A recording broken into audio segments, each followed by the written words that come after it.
We'll let people trickle in, but I have just a few introductory remarks. See free friendly faces already. Welcome, guys. So everyone can see this, right? So welcome to the TechBuzz China Esports Happy Hour. Today we have John Oliverius, who's going to be making a presentation. So the agenda for today is I'm just going to introduce the event, and then we'll have 40 minutes with John. He has a PowerPoint ready, so if you're not on your computer, I highly suggest you get it on your computer so you can see his presentation. And then we may or may not have some time for Q&A. And what we've decided is that we'll just take a pulse in the room at the end of 40 minutes and ask you guys if you guys want to do breakout rooms and meet each other, or you want to just continue with Q&A. So, but we'll end at the end of the hour. So we'll decide then. A few words on TechBuzz China for those of you who are joining us for the first time. This is not our first event. This is probably, I think, our fifth. But TechBuzz China is, we started off as a podcast, and also events such as this one. We do unique insights and takeaways on China tech headline news that don't always make it into English language coverage. And our website is techbuzzchina.com. So you can basically find everything there. That's presumably where you signed up for this event. And hopefully you clicked yes on joining our mailing list so you can get notices of future events. We are also very active on Twitter. So TechBuzz China is our handle. I'm Ray. My name is spelled R-U-I-M-A. We also have Ying Ying, our co-host, who's also in this chat room somewhere. And our next event, in case you're interested in things aside from esports, is with Lauren Hallinan, who is the host of the China Marketing Podcast, and she'll be joining us and talking about live streaming tactics. So as you know, live streaming e-commerce, especially in China, is very advanced and also popular. So, and that's next Thursday, 10 to 11 a.m. Can I ask that whoever is not, unless you are John, please mute yourself. So I heard a little bit of a noise. So if you can mute yourself if you are not talking. What we'll be doing is that you can type into the chat window your questions at any time, but we'll wait until John is done with his presentation before we go into questions. And what we'll do then is basically I'll call on your name so you can read out your question, and we'll just go in the order of the questions asked. But if you could just type and put your questions in the chat window at any time, that would be great. Okay, so I'll hand it over to John to introduce himself. And I think a lot of you are subscribers to his excellent newsletter, and then he'll go over his presentation. All right, thanks a lot. Thanks, Ray. Thanks, Ying Ying. As you guys know, I am a super fan of TechBuzz China, so very, very happy to be here. Let me try to get this PowerPoint going here.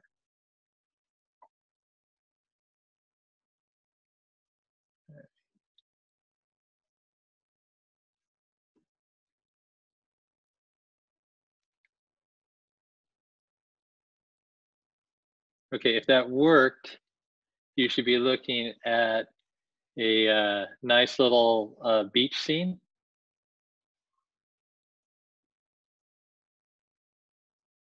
All right.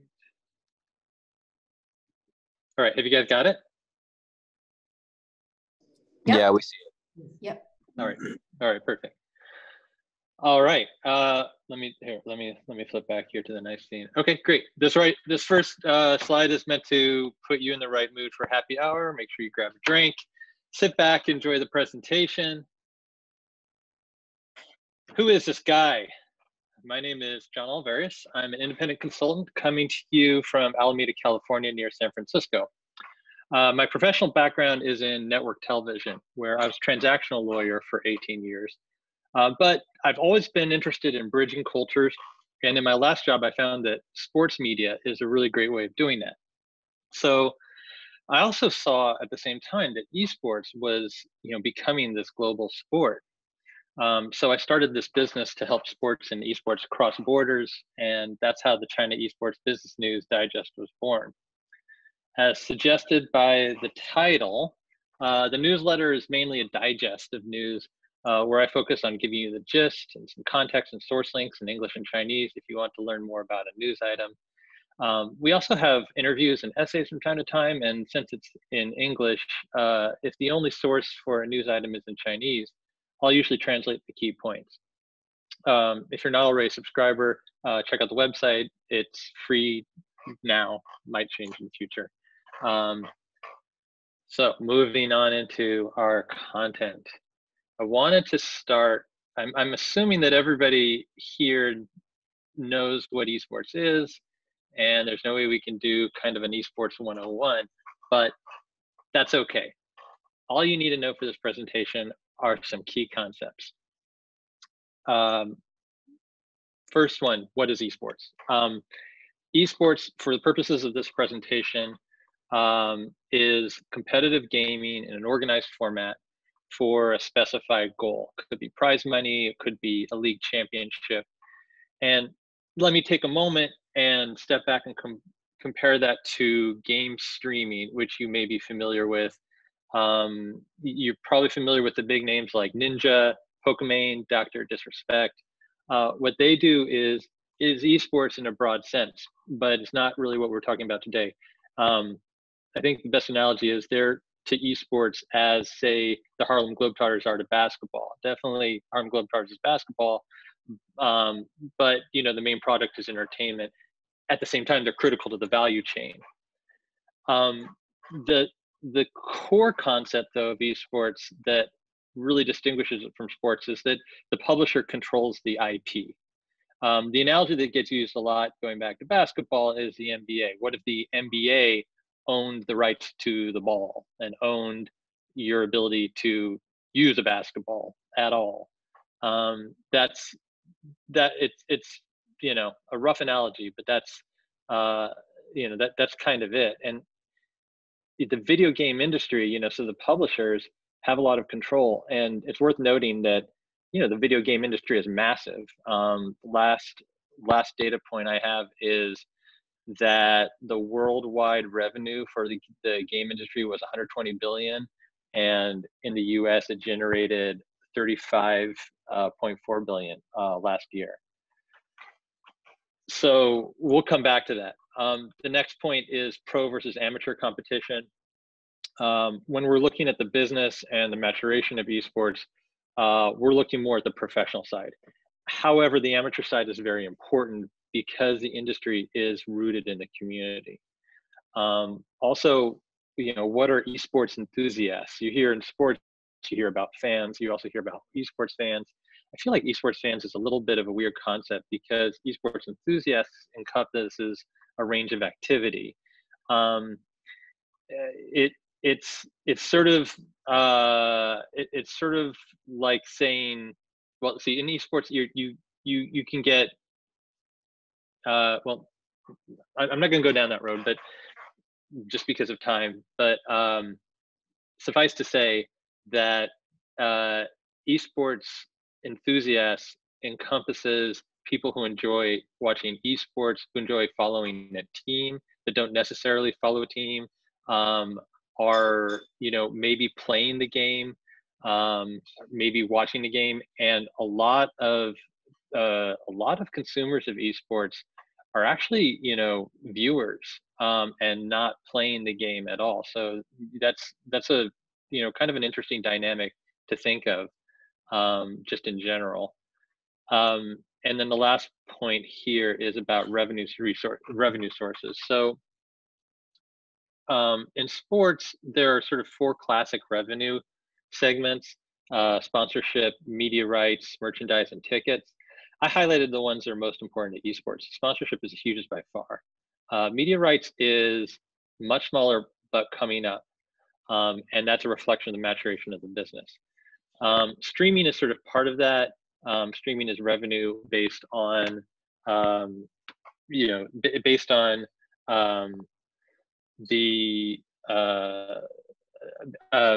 based on streaming of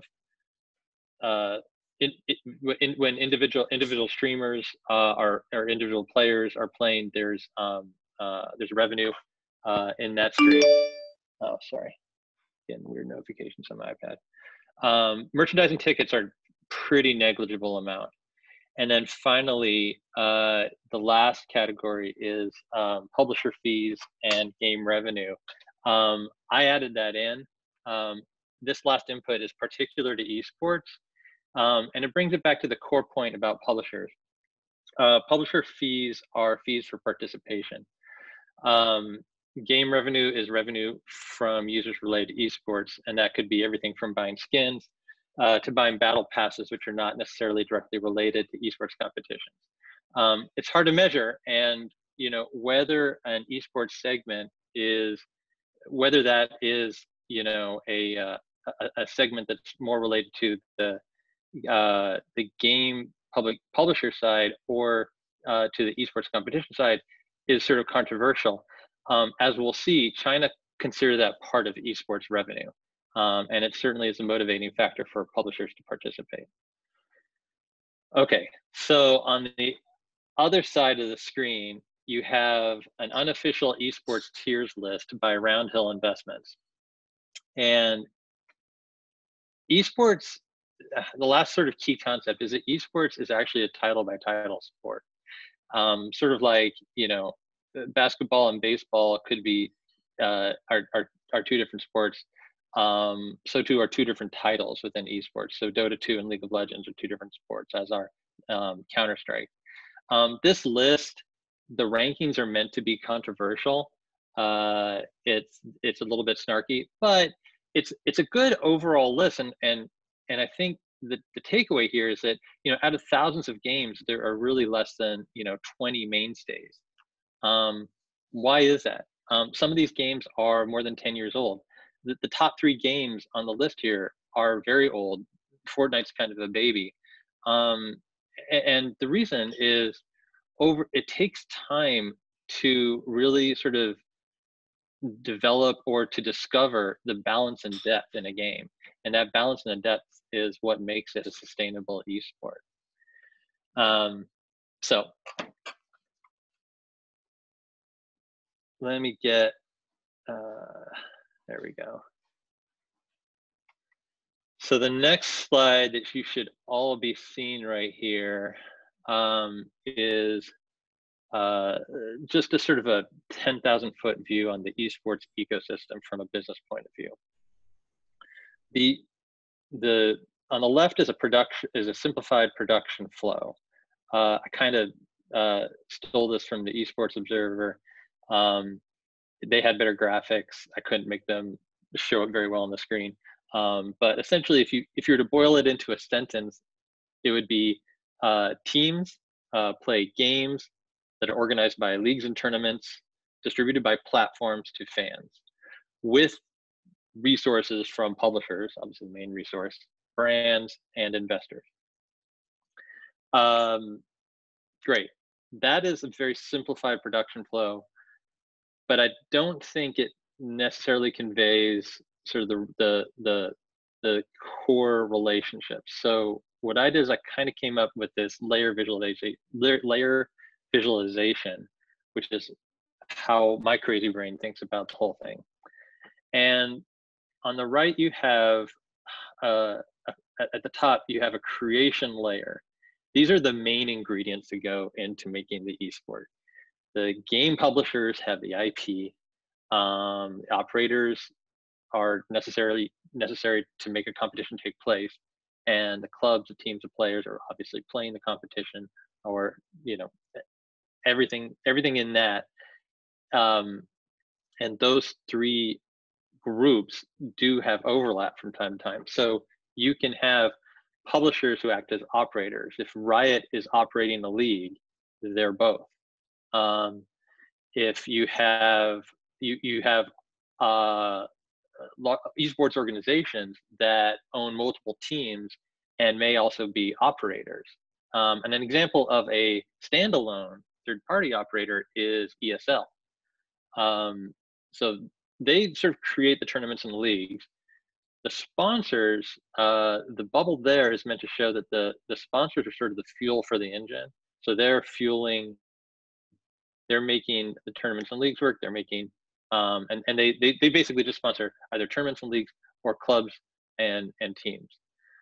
Media platforms is necessary part of the process to get the esports content to fans, and infrastructure is, you know, kind of a broad category of a lot of things that fit into different places here. It could be data and analytics providers.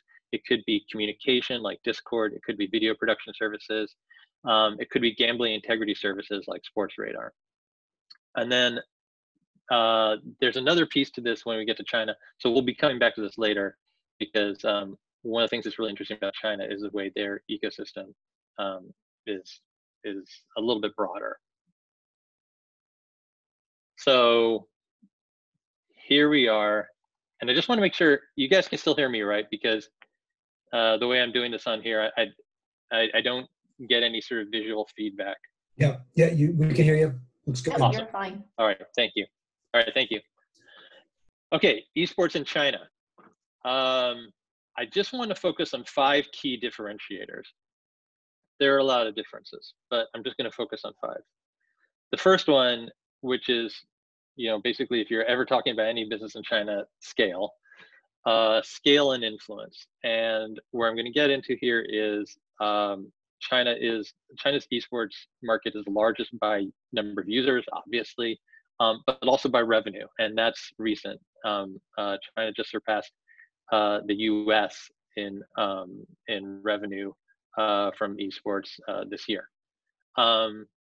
Also, video game regulation. What I mean by that is the effect of policy and regulation on shaping the games that are played in esports and the you know, basically the esports scene over time.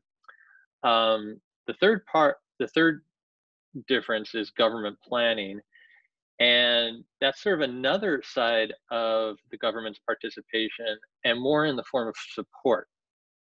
We're also going to talk about the breadth of what is considered the esports ecosystem in China, the entire industrial chain, and streaming platforms like Douyu, Huya, Bilibili. They're massively engaging and drive tons of revenue. One last point here, the asterisk means we're talking about mainland China here. In this presentation, I do want to say, I mean, the esports scene and esports industry is very well developed in Hong Kong and Taiwan, and there's some great teams and great organizations. And I do try to cover them when I can in the newsletter. Sometimes they're considered part of the Southeast Asia scene, but for the purposes of this presentation, we're just going to focus on mainland China. All right, the first one, let's talk about scale. 2019, estimated between 430 to 470 million esports users. That is based on a couple esports industry reports. That's why the 430 to 470. One is by OnePlus, and one is by Wanja, and one is by iResearch. And these are, you know, I don't think they're outliers in China. I think that data is used by different organizations. So, I mean, and by the way, I'd love to hear later from folks if they, you know, how they feel about the credibility of these reports. You know, I take everything with a grain of salt, but you know, I feel like this is the same data that everybody else is using in making decisions in China. So 8% growth. That is about half of all people online in China. It's like 900 billion. It's a lot. The definition is very broad, though. Esports users are defined broadly as users who, 1, watch or participate in core esports events, pro or amateur, at least once within 6 months, or 2, play or watch core esports games on a weekly basis.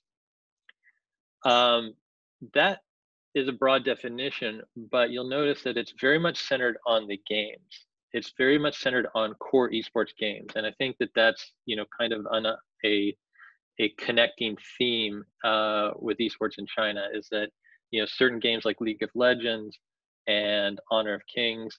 If you're playing them, they're almost part and parcel of esports scene in one way or the other. I'm gonna take my happy hour drink right now. I suggest everybody do the same.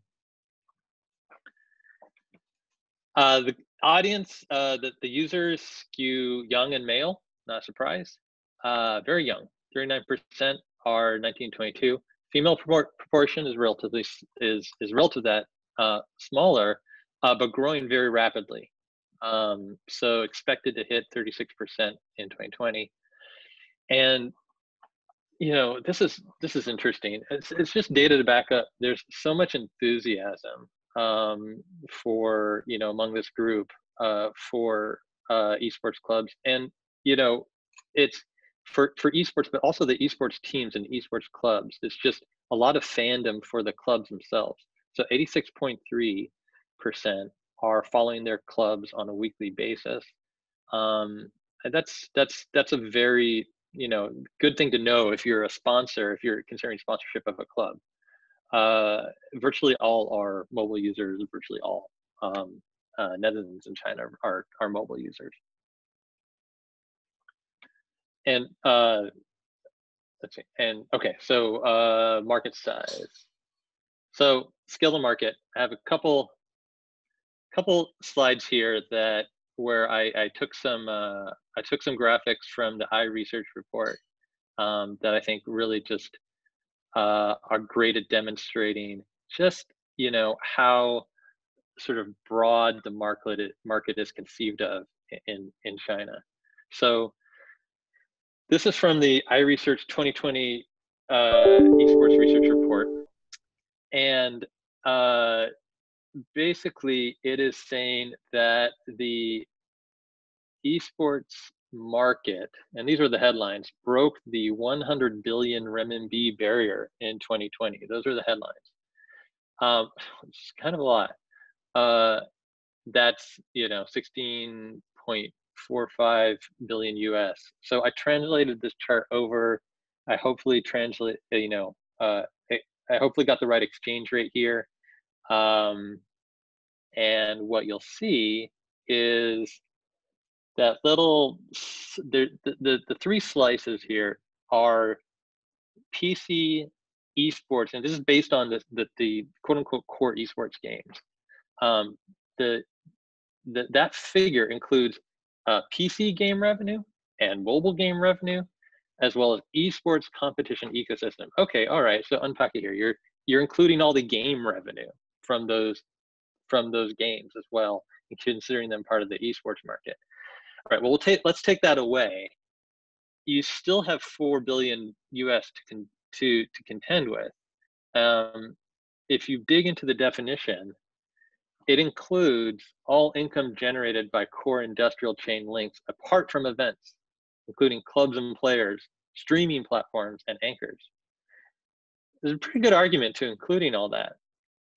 It's, however, much broader than the kind of the data standard for esports outside of China, which is Newzoo, and their global revenue assessment. This is their esports global revenue was a little more than 1 billion US. They looked at China as 35%, 385 million, growing at 15% CAGR, but still, you know, much different. That's because Newzoo's definition focuses only on revenues and viewership directly from pro competition content. So it's just a different way of looking at the market. But I do think, regardless, what you see and what your takeaway should be from here is that esports competition is driving growth. And I think Tencent actually said that in a report as well. The numbers, the size of the esports segment is growing faster than the mobile segment, which is growing very, very fast. So that's projected out, and you know, certainly that's where the priority is as well. Let me stop for a second and see if anybody has any questions before I dive into this slide real here, because it's a little bit daunting. Is that okay, Ray? Yeah, I mean, I think there are already a few questions in the chat, but I think it might be easier to just do it all at once later. Yeah, I'll tell you what, because I can't see the chat while I do the slides. If there's one, Ray, that you think I should address, just stop me. Well, there's comment. How about there's comments from Doug Humphrey and Joshua basically regarding the size of the market. Maybe Doug, you can sort of unmute yourself and discuss that. Hi, John. Yeah. Sure, Ray. Hey, Doug. John, thank you. No, it was just around the definition of the 460 million esports players. Yeah. Just wanted, I mean, your thoughts. I mean, you talked a little bit about the credibility of that people use it. I mean, that's sort of a third of the population. So, I mean, I think about how many people have talked about esports in my sort of 2 years in Shenzhen, and I can't think of one example. So I wonder your thoughts on that and whether that's more of a kind of gaming user metric or. Yeah, I think it's very much related to who's using the game. Or I mean, I think it's very much related. My guess, because I don't even know how you try to get data on this. My guess is that it's very much related to use of those core esports games.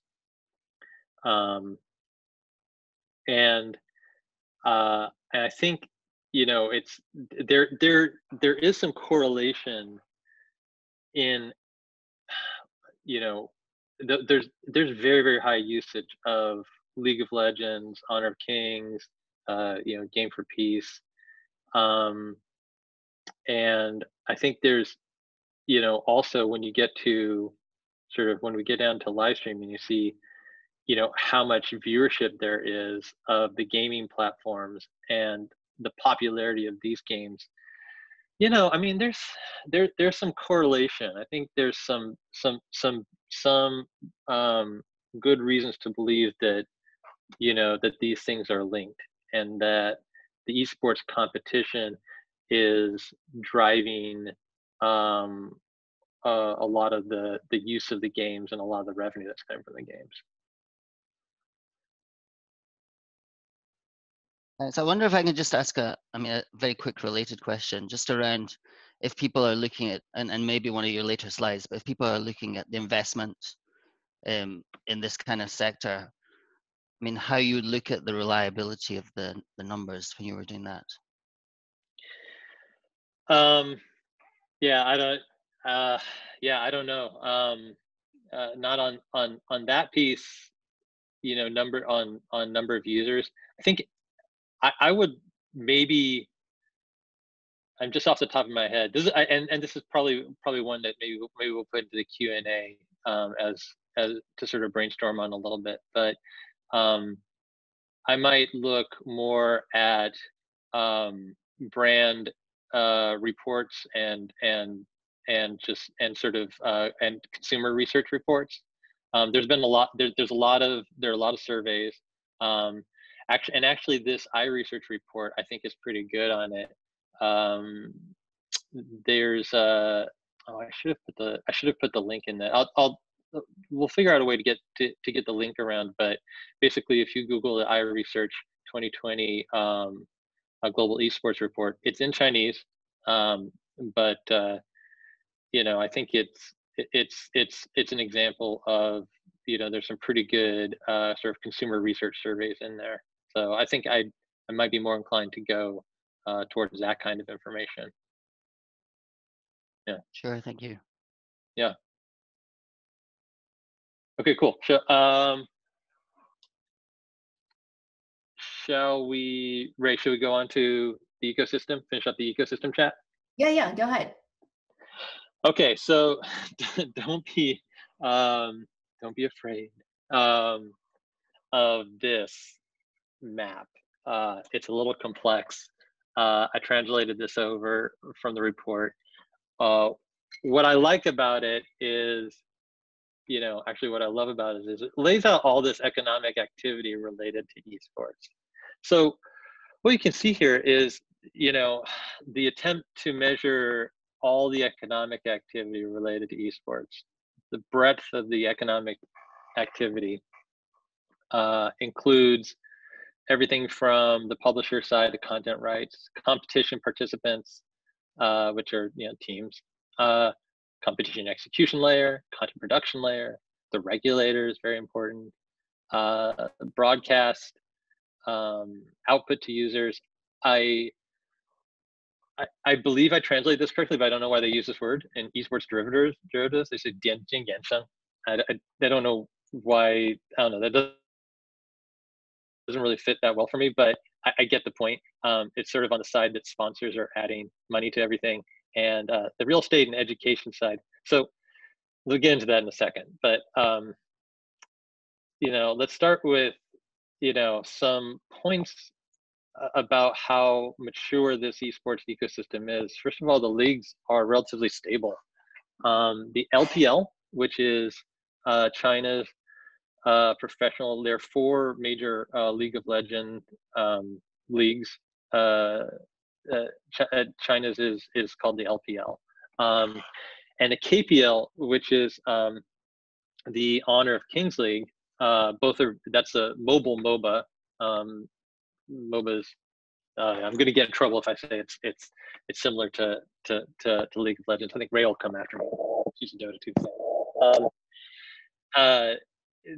The franchise seats for those are going, have got up to 100 million renminbi reportedly. It's $14 million, significant.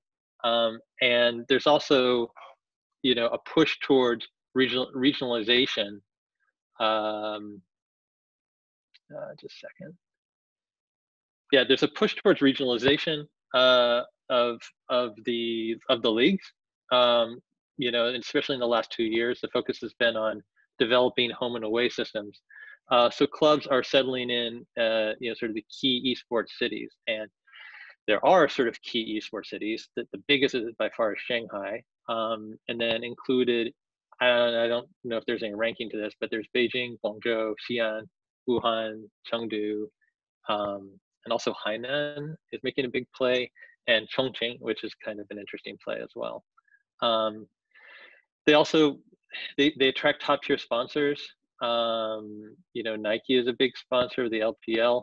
The amounts are getting larger while the number of sponsors are shrinking, which is a sign of maturation. Live streaming is a key component. We'll get back to that. Top player salaries, players are expensive, and the live streaming revenue is a key, is actually a key economic input for the clubs, and they need that money because top players are very expensive. So 10 million renminbi, that's a tenth of your franchise fee. And then there's this concept of esports plus, which is a term that's becoming fashionable, and it kind of just refers to what I think of as ripples in the pond. There are the cultural works, books, TV, fashion, music, TV series about esports. And then this might sound strange, land development and tourism, but there's a lot of money spent on esports land development and esports tourism, especially last year. Get into that in a later slide. And then education. Education, it's again last year, there was basically it was identified that there was a huge kind of labor gap in meeting the needs of the esports industry and its growth over time. And so the academic sector and government and companies are working together to try to figure out how to better professionalize the workforce for esports, everything from athlete training to event management and broadcast. So I just wanted to show this so everybody has a sense of kind of, the many tentacles of what is considered the esports ecosystem. So then the next key point is regulatory influence. And really what I'm looking at here is regulatory influence on what esports took root in China. So I realized I would need to talk about what games are actually esports games in China, and I didn't really fully represent that here. One thing I would say is, I'm not a gaming expert. If you do want to get smart on the gaming world, a couple recommendations is I would suggest following Josh Ye of the South China Morning Post and Daniel Ahmad of Nico Research. They're good writers, and they cover a lot of stuff in the gaming area.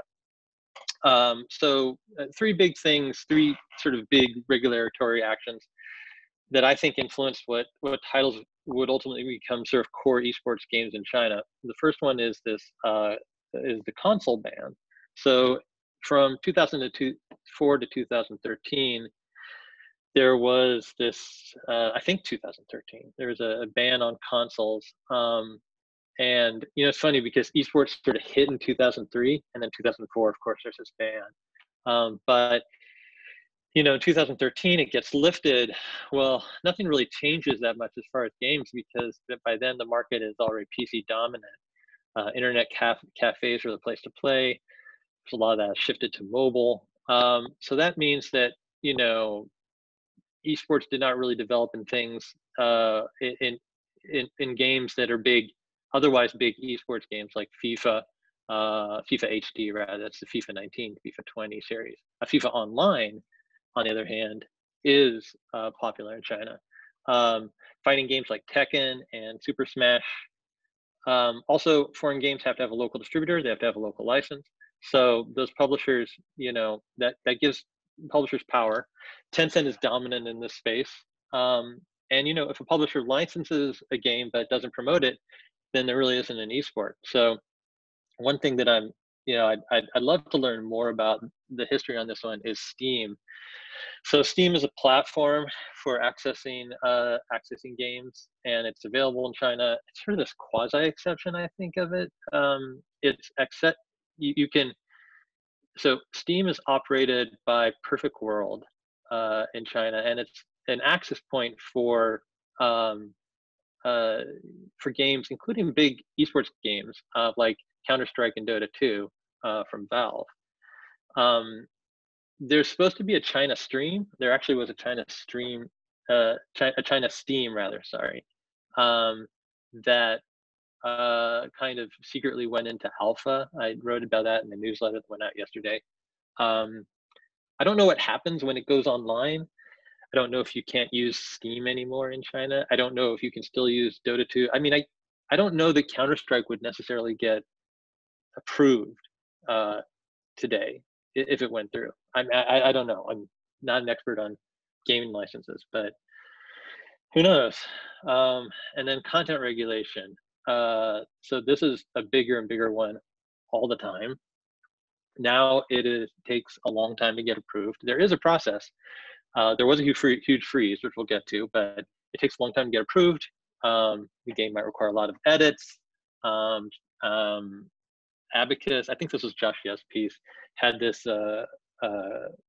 cool article, just sort of showing how weird it can get. That, for example, Mario Odyssey is available in China on Nintendo Switch, but they had to take the skull out of the pirate hat, and they had to just take a bunch of others. Like, they're just weird edits that have to happen. So that affects timing of your game being released. Probably pretty hard to market that way. And, I just sort of came up with this list here. Like I said, it's not a fully representative list, and I don't really have the time to go through each one, but I just wanted to bring it up to show, I think, a couple of things. One is, Tencent obviously is pretty dominant in this space. You'll notice that I said for PUBG Mobile that there's no distributor. It's kind of true. And there's no Pro League. There's certainly no Pro League for PUBG Mobile. There is a big PUBG Mobile is big for Tencent outside of China. Within China, the version of the game is called Game for Peace. And that, so basically PUBG Mobile is just not being distributed in China. This was an issue, I think a year and a half ago, where PUBG, where PUBG Mobile was available but couldn't be monetized because it didn't have a license. So in order to sort of clean all that up, long story short, Tencent created this kind of regulator-friendly game, which was I think licensed in the first batch when the licensing freeze ended. Overwatch is a Blizzard game that is licensed through NetEase, and it is part of a league, but that is a global league, the Overwatch League. Dota 2 is through is access through Steam again, and it kind of has a pro league. It's really not supposed to, but what happened with the pandemic, sort of cutting out all the travel that Dota 2 teams make internationally, they kind of had to regionalize and make their own league. So they did, and at this point it's called the DPL CDA. Fortnite is basically not being distributed, even though Epic has a large share owned by Tencent. Rocket League, not yet. It was supposed to be released in China. I don't think it has been released, or it's been released and just doesn't have a league yet. FIFA Online, I explained the issue there. The weird thing about FIFA is so FIFA, FIFA 2019 and this year FIFA 2020. There is a FIFA eWorld Cup, and there are all these FIFA teams around the world, and it's a really big game and a pretty big esport, but not in China because of the console ban. So basically, in China, the popular version is called FIFA Online, and there is a esports scene, but it's kind of well developed, but they had a competition, I think like two months ago, when there weren't a lot of competition. So it does exist. And then Call of Duty is by Blizzard. The question there is, could you get a distributor? Could you get a license? Who knows? Okay, questions before the next one? Or Ray, are there any burning questions in the chat? Yeah. We're about 45 minutes in, so I think if you want to leave time for Q&A now would be a good time to start real soon. Okay, all right, thanks. So official support. All I really wanted to get across here is that, without going into the entire history, is that this is where the government puts its foot a little bit more on the gas. And there was at a certain point, there was a license freeze, and then kind of the government agencies figured out that there was basically a kind of a little conflict between who was going to regulate this area as it was getting really hot, and especially as mobile was making gaming really, really hot, and esports. So that all got straightened out about fourth quarter 2008. And I just wanted to show here, so the red font are sort of these central government actions. And you can see that in the first quarter, they started issuing new licenses. And fourth quarter 2018, the license freeze ended and the tea leaves were being read by the various municipalities. Esports as a profession was established officially in 2009, in second quarter 2019. And then it was off to the races. And so then you have all these different municipalities issuing incentives and support policies. And part of that is, as I mentioned, land development. There are a lot of different there are a lot of different announcements of different esports industrial parks being created here and there, venues being built.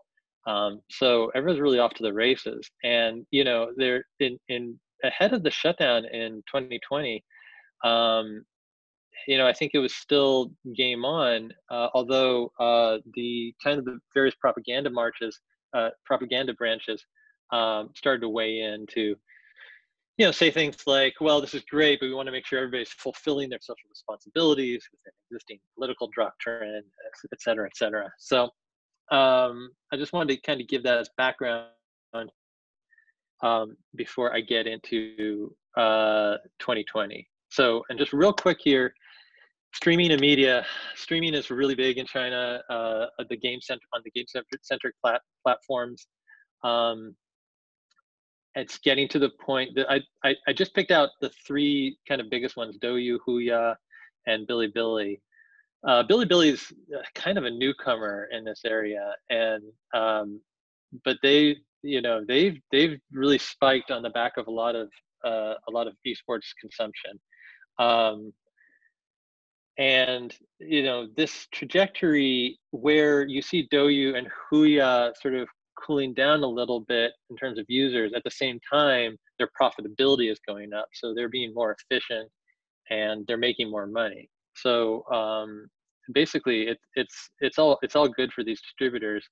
And now you, except for the fact that they also have these war on content rights. So now they're paying more and more money for exclusive rights.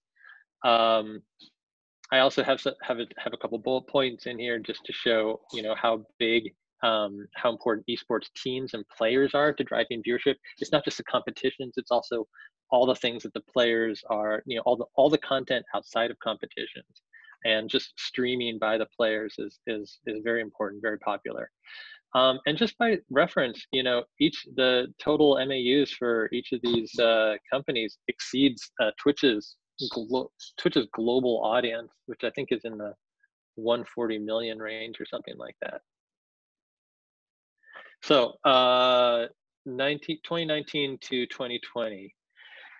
2019, as you've seen in some of the slides leading up to here, was banner year for esports in China. You had so many major events. You had a lot of events that were inaugural events of series, a lot of investment. Dota 2's the International was a huge affair in fall of 2019. Set the record for the biggest prize pool for $34 million. Those headlines made their way around the world. Meanwhile, China's esports teams, their famous esports teams, are getting more and more global prominence. FunPlus, Phoenix, FPX, which, you know, surprised a lot of people by its run, became the world champion in League of Legends, which is a really, really big deal. And, you know, if you go back into the sort of the central government reports, esports, you know, I mean, I'm gonna argue that it is a strategic economic priority. I think it's been identified as that. It's, you know, this urgent demand has been identified to fill the profession, and globalization is, you know, one of the factors that's involved there. Top tier sponsors coming in. Esports are a major revenue driver for Tencent, and like I said, media rights values increase. 2020 hit within Chinese New Year, the Lunar New Year vacation. You know, all these major events were just lined up for the year, and LPL was set. Overwatch League was going to start their 4 Overwatch League teams in China, and they were going to have these home stands with international competitions, teams from all over the world flying in. That didn't happen. And so they were, you know, I don't know if any league was impacted as much as the Overwatch League, just because of what its plans were last year. Matches were suspended. Dota 2 teams were stranded. There were, you know, I was asking Ray about this. Dota 2 teams were trying to get into Los Angeles for the ESL1 competition, which is a major competition. And basically, in a nutshell, Dota 2 teams rack up points around the world towards their seeding to try to get into the international at the end of the year. And, that's all off for a lot of them. At the same time, it wasn't all bad news because online gaming and live stream viewing shot through the roof. So that brings us to where are we today? So, after I think, I'd say the peak of the pandemic, at a certain point, government officials made a point of getting out and affirming support for certain industries, and esports was certainly one of them.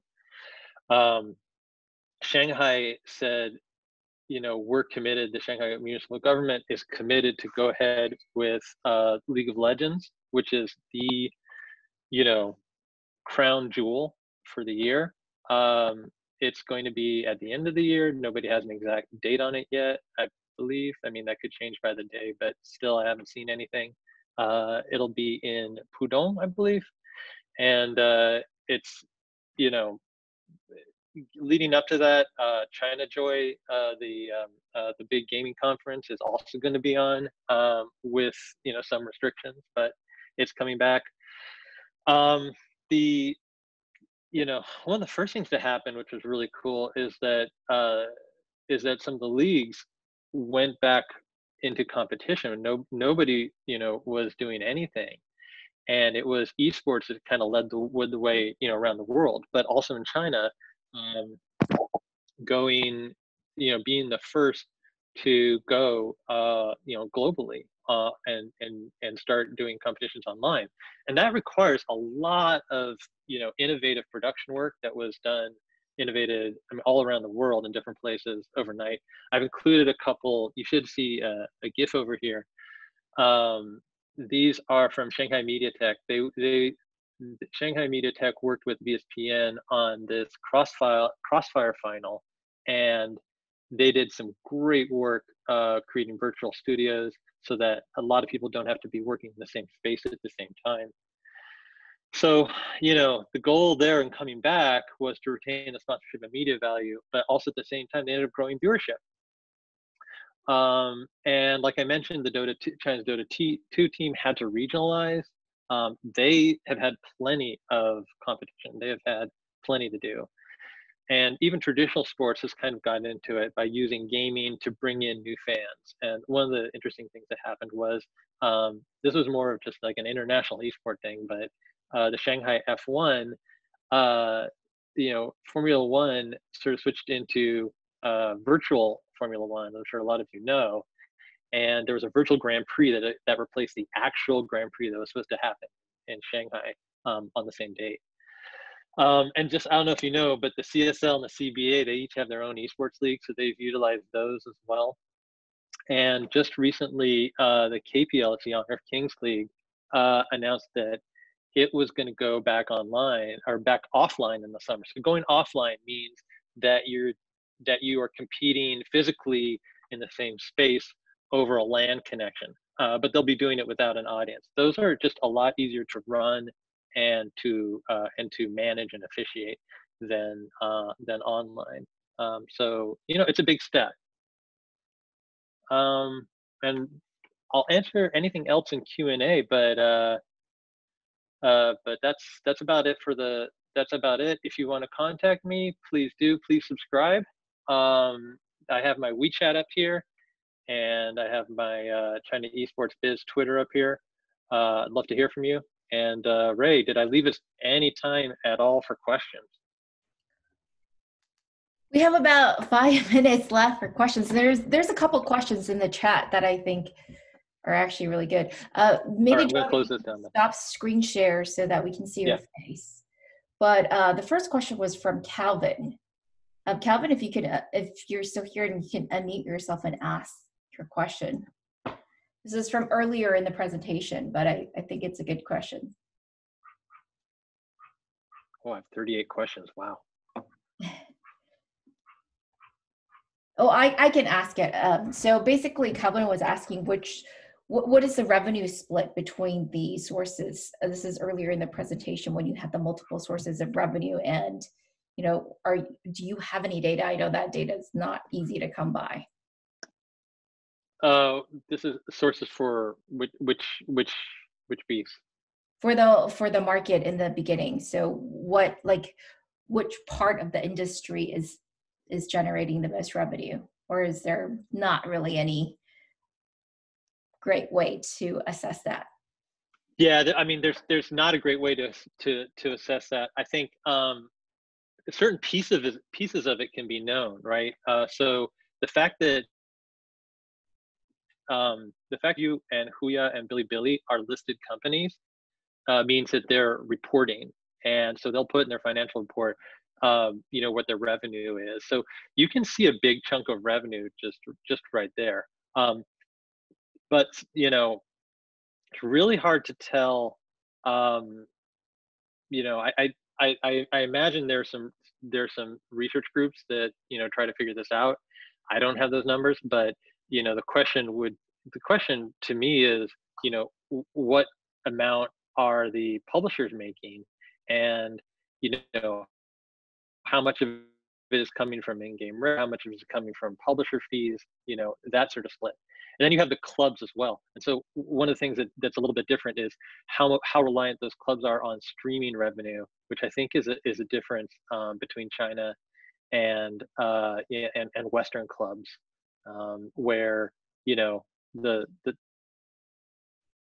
the streaming, just the revenue that comes as part of the stream, that it's the tipping, it's the all that sort of direct fan interaction, is there's a piece of it that's coming into the clubs that the clubs rely on, instead of just sponsorship. Yeah, that's really interesting. I mean, at TechBuzz, we've done an episode on esports on all the major platforms that John just talked about.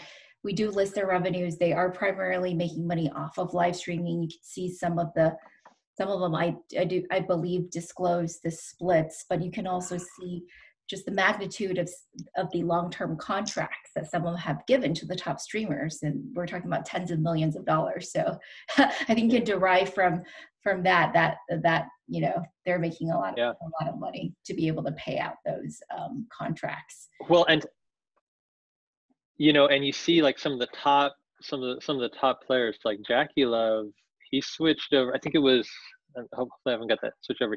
He went into free agency recently, which is a whole thing. Now there's free agency, and he went over from IG to Top Esports, and Top Esports is a Huya club, so they all with Huya, but Jackie Love has enough, and that he was able to keep his DouYu contract as well. So, it's just fascinating that's the other thing, is that those companies are spending a lot of money and doing a lot of work just trying to keep those contracts all the time.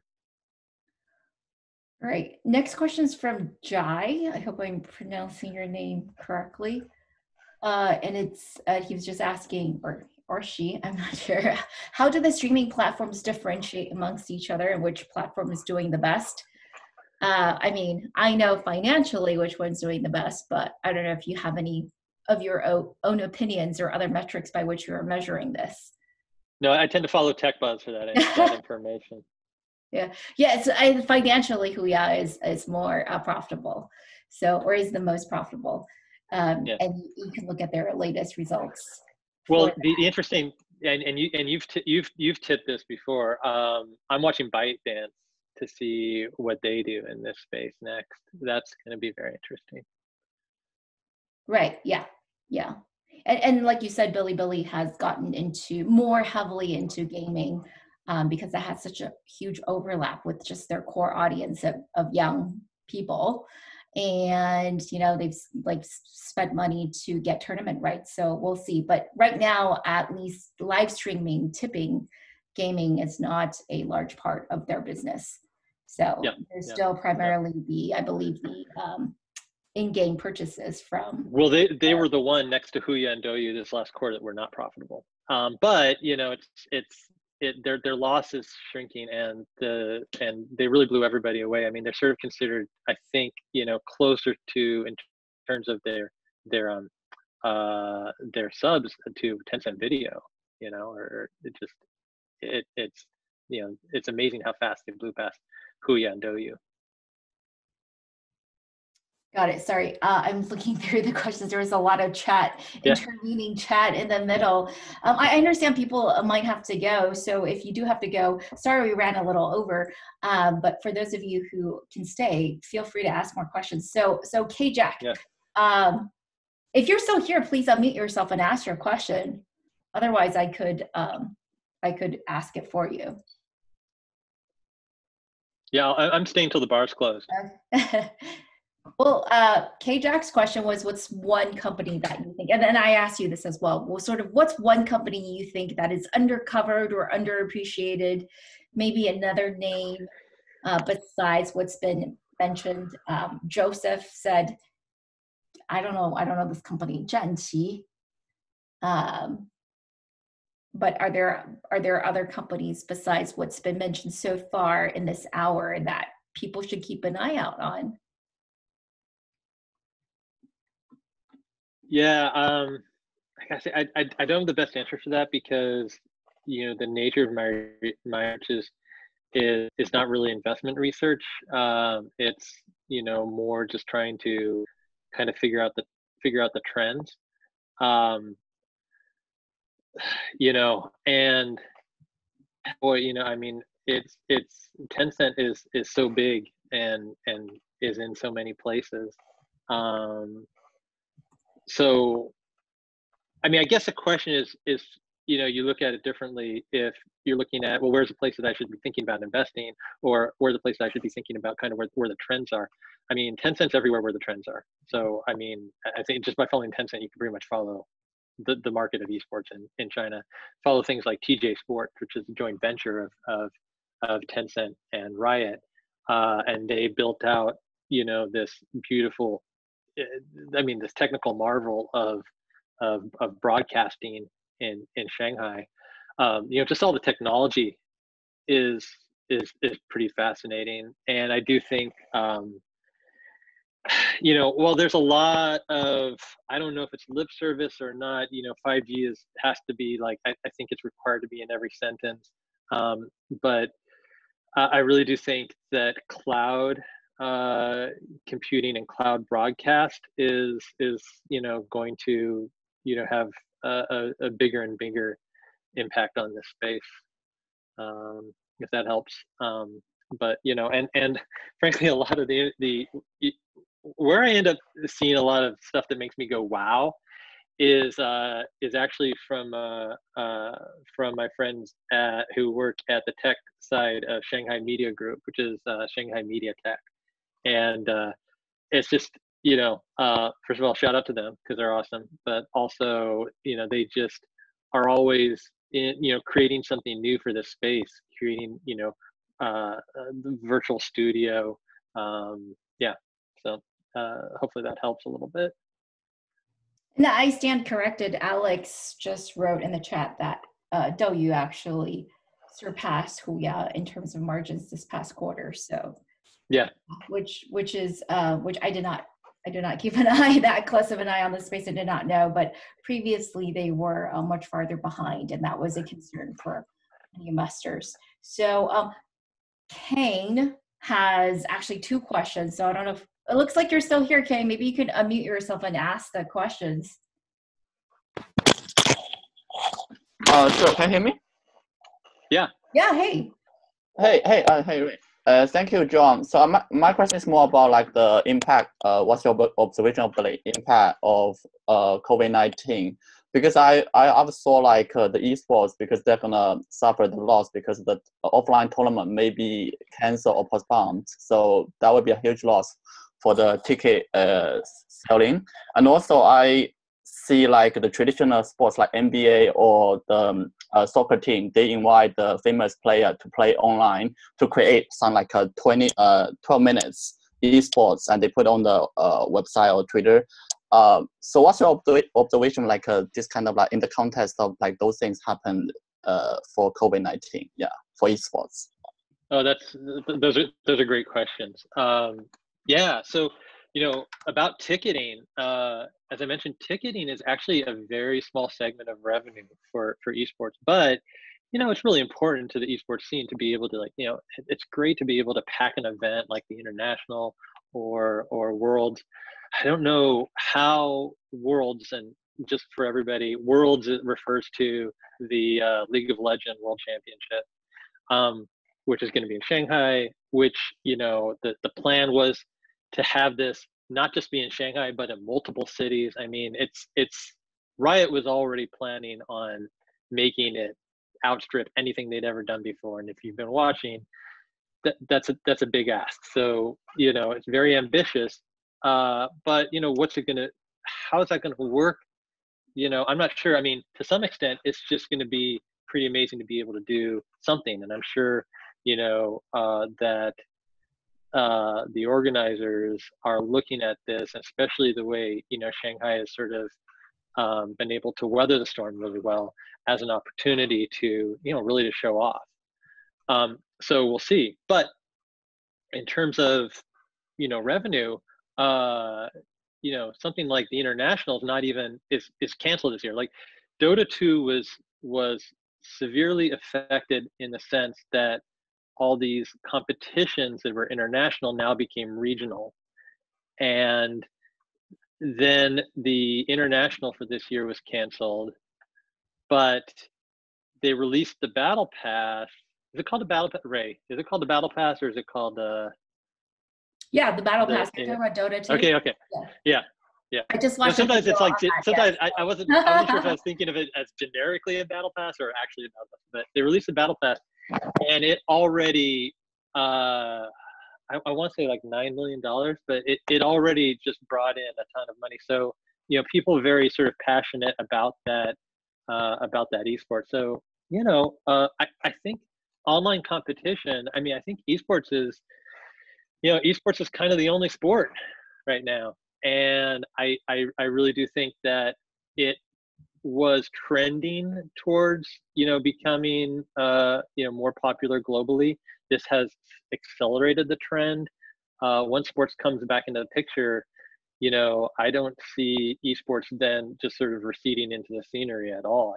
I think what it's done is it's brought a lot of new fans and new enthusiasts into esports. So, and that sort of leads into your second question about sports. And yeah, I mean, I think at first a lot of the kind of NBA players and big sports figures getting involved in esports, charity events online. It's pretty cool, but I don't really a trend, and I think it sort of played itself out a little bit. What is interesting about it, though, is two things. It's revealed esports that can stand side by side with sports, and that's racing. So racing is pretty much here to stay. Esports racing is, in my mind, here to stay, because it turns out that the actual professional racers love it. So, and because the experience is just so similar. The other thing is that sports organizations are finding that esports is a great way of getting new viewers in and or new fans in. So so there are some events which are basically all about sort of introducing fans to your sport through esports. So anyway, I think that's interesting. That makes sense. Okay. Yeah. The Battle Pass is pretty cool, actually. But Yeah. anyways, Alex has a question. Alex, if you're still here, please feel free to unmute yourself.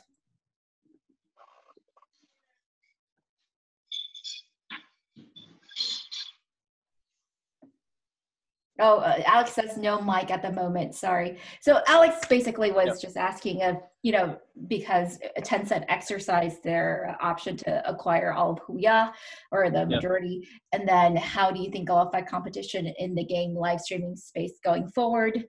Should we expect to see consolidation? Well, I think they own everything already. I think it's bizarre that Yeah, yeah, exactly. I think it's bizarre that they have both those enterprises.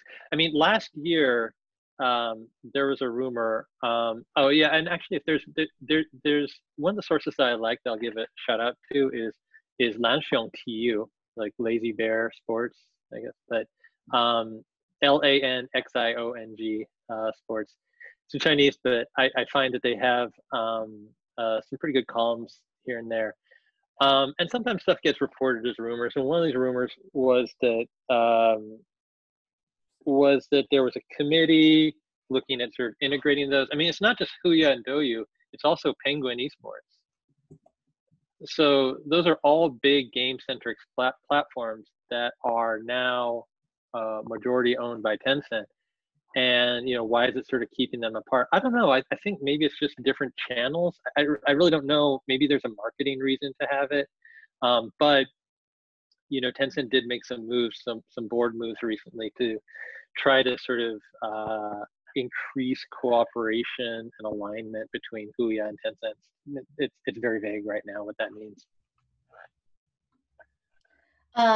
Okay, and then Josh, thanks you for the shout out. But Josh, if you're still here, Hey. maybe you can ask the question. Yeah. Great question. I don't know if you have to drop off. No, Josh is still here. I got questions for Josh. Are you kidding me? Yeah. Can you hear me? Hello? Hey, Josh. Yes, we can hear you. Okay, yeah. Well, thanks, John. What was it? Yeah, so my question as written up is, like quite was a new one, as opposed to, because I found it quite interesting that Riot was putting ads, planning to put ads in the arena inside League of Legends, for like pro matches. Oh, so right. I think it's a very cool touch. I mean, I don't think it's too disruptive, and then but because like as you watch the game, that could be one of the ways through which that sponsors and companies can sort of advertise. So I'm just wondering if there's any creative way that people are talking about, with respect to how monetization can be done with actual the viewing experience of esports match. So, that's interesting. So what Josh is talking about is recently, League of Legends, and I'm surprised it doesn't really happen earlier. Is creating in-game digital signage. I think for MasterCard and somebody else, and this has been a part of video games for a long time, right? But it's weird that it's sort of taken that long for a major esport to get there. As far as like monetizing in the match, I don't know. I gotta say, I have to basically say I don't have an answer to that one, but I would say that one of the things that I find fascinating about the esports business in China is that I think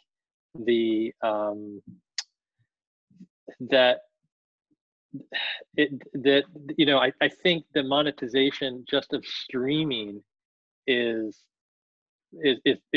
probably more advanced than someone like Twitch or someone like YouTube, and you could really and they could probably look there for lessons. I don't know, I know a certain amount of it is just historical and cultural, and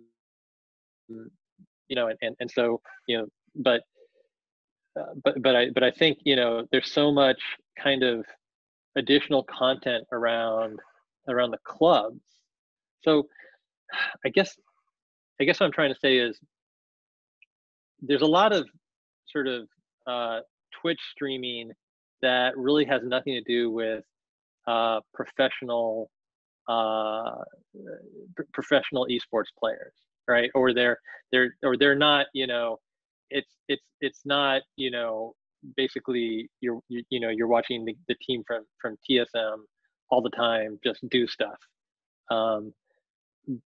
It seems like the scene, the revenue from Douyu and Huya, it's very important for them to lock up deals with those players so they can produce a lot of content outside of competitions that are then monetized through the platform. And you know, that I think is pretty interesting, and I consider it sort of like you know, an advancement in maturity of the media model, of the revenue model.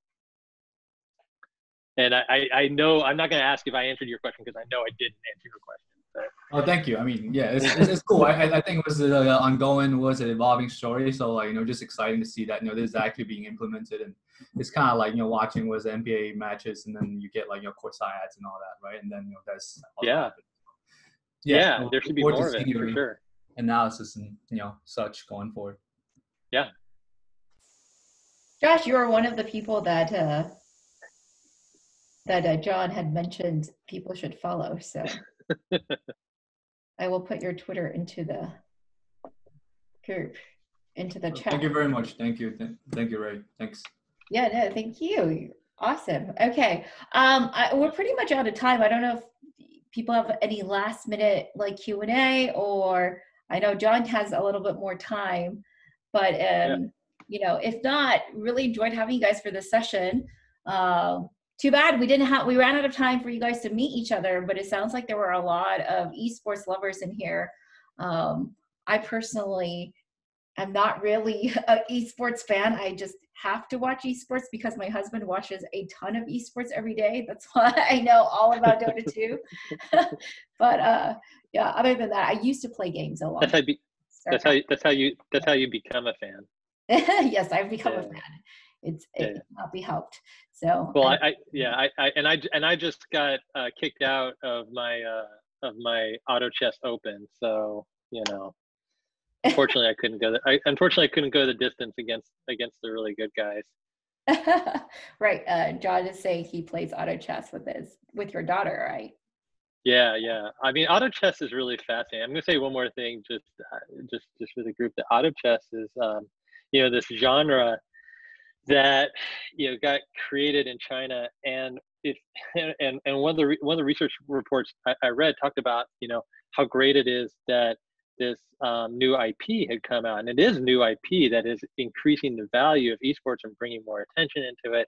And if you have no idea what I'm talking about, basically it's a game that you sort of have a chessboard, and you have heroes on each side, and it's kind of like, the mechanics are kind of like a card game where you have a draw and you pick your heroes, and they all fight each other. So it's a little bit like Star Wars chess at the same time. That's my that's my terrible interpretation of what auto chess is. But, you know, it came out of a mod of Dota 2 that Dota Studio came up with in early 2019, and just, you know, had a lot of popularity. And then all of a sudden everybody wanted to do their own version of it. And meanwhile, you know, this mod didn't really have any, like, Dota Studio didn't really have the IP. You know, they were making they couldn't really monetize it themselves. And so what happens is you end up with all these different versions of it. And now everybody's got an auto battler. There's an auto battler for League of Legends. There's an auto battler for Honor of Kings, Wonder Royale. And there's like all these, you know, and it feels like it's kind of fading a little bit in terms of the popularity now. But I just, you know, noticed that, you know, maybe it would have been different if, you know, only one publisher had the rights and they'd been able to monetize it. But instead, it kind of went everywhere, and then everybody kind of had the same game. So, you know, I don't know, but it is a new genre, and it is cool to have like new genres and new games every now and then. Very cool. Thank you so much. Yes. It was a pleasure. Is you talking about Dota auto chess? Yes. Yes. But although everyone has their own auto chess version now, so couldn't really say it's Dota anymore, I don't think. Okay, so I just want to remind everyone that yeah, so your presentation, John, I can probably send it to everyone after Sure, go for it. over email, and we'll also have a recording of this online, and then those of you who ask for links, I will get them from John and include it in the follow-up email. So please sign up for China Esports Business News Digest if you haven't. Yes, And then, thank you. subscribe to us, subscribe to TechBuzz. We don't cover esports all the time, unfortunately, actually very rarely, but we cover other aspects of China consumer internet. So thank you so much, John. Thanks everyone for joining us. It was a pleasure. Yeah. Bye-bye. Bye-bye.